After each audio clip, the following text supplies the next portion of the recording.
La reciente violación del espacio aéreo polaco con drones rusos provocó en los últimos días no solo el mayor choque de Rusia con la OTAN desde el inicio de la guerra en Ucrania, sino también el episodio de mayor tensión entre europeos y rusos en décadas, al punto que el gobierno de Polonia decidió invocar el artículo 4 del Tratado de la Alianza Atlántica, que llama a los aliados a realizar consultas cuando a juicio de cualquiera de ellos la integridad territorial o la seguridad fuese amenazada. El primer ministro polaco, Donald Tusk, enfatizó que es la primera vez que se derriban a drones rusos sobre el territorio de un Estado miembro de la OTAN y que la situación que se está viviendo es la más cercana a un conflicto abierto desde la Segunda Guerra Mundial. ¿Exagera el líder polaco? Pues no tanto. La jefa de política exterior de la Unión Europea, Kaja Kallas, considera que la guerra generada por Rusia está escalando y no terminando. Lo que Putin quiere hacer es ponernos a prueba. Lo que ocurrió en Polonia cambia totalmente las reglas. En diálogo con el comercio, el analista internacional Enrique Banús es cauto respecto a una reacción bélica de la alianza. Si se diera ello, estaríamos entrando en una dimensión muy peligrosa. Pero al invocarse el artículo 4 de la OTAN, sí puede haber un debate fuerte, una respuesta diplomática, toda una maquinaria retórica y política de mayor nivel. También en conversación con nuestro diario, el internacionalista Francisco Belaúnde sostiene que, como secuela de la acción rusa, los estados europeos van a acelerar sus esfuerzos de rearme. En Europa hay la certeza de que el próximo golpe probablemente sea a los países bálticos. Por eso ellos están tomando medidas cada vez más fuertes y audaces para prepararse, señala Belaúnde.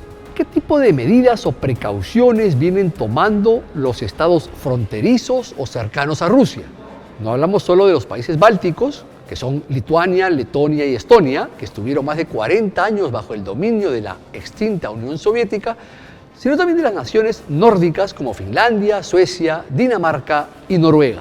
La cadena británica BBC habla de una nueva y sofisticada cortina de hierro que Europa está construyendo para protegerse de un posible ataque de Rusia.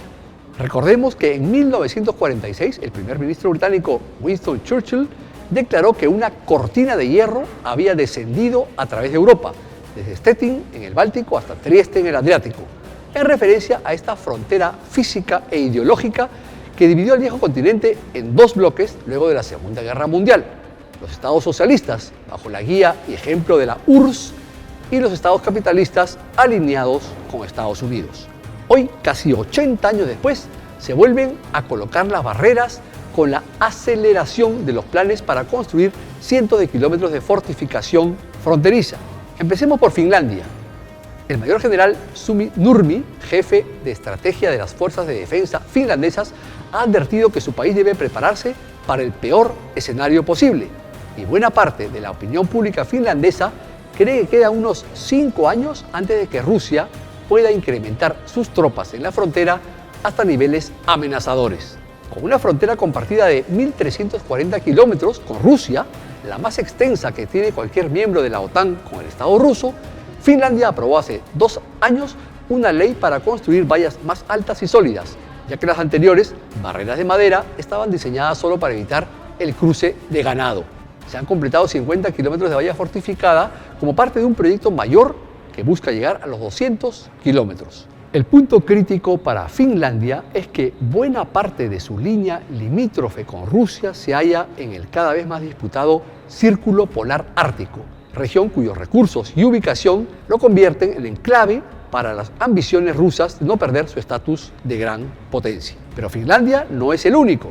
A mediados del 2015, poco después de que Rusia se anexionara la península ucraniana de Crimea, Estonia anunció que levantaría una valla a lo largo de su frontera oriental.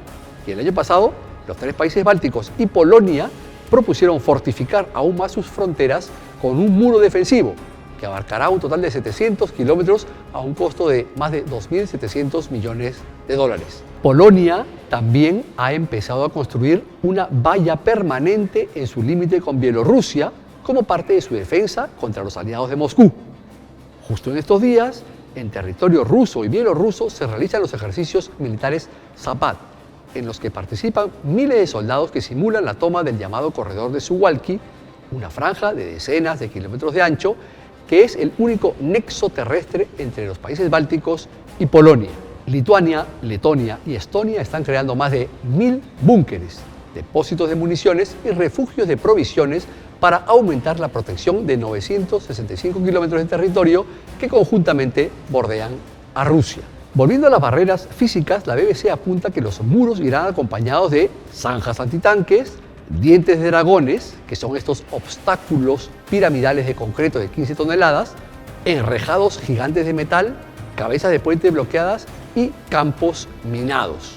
Para materializar esto último, Polonia, Lituania y Estonia han pedido a sus respectivos parlamentos que aprueben cuanto antes el retiro del Tratado Internacional del 97 que prohíbe el uso de minas antipersonas y que ha sido firmado por 160 naciones. Finalmente, todos estos países, más Noruega, acordaron el año pasado iniciar los planes para la construcción de un muro de drones de casi 3.000 kilómetros, una barrera que, por ejemplo, habría servido para reaccionar más rápido frente a una incursión de drones rusos como la de los últimos días. Un eventual fin de la guerra entre Rusia y Ucrania puede retardar o acelerar esta situación.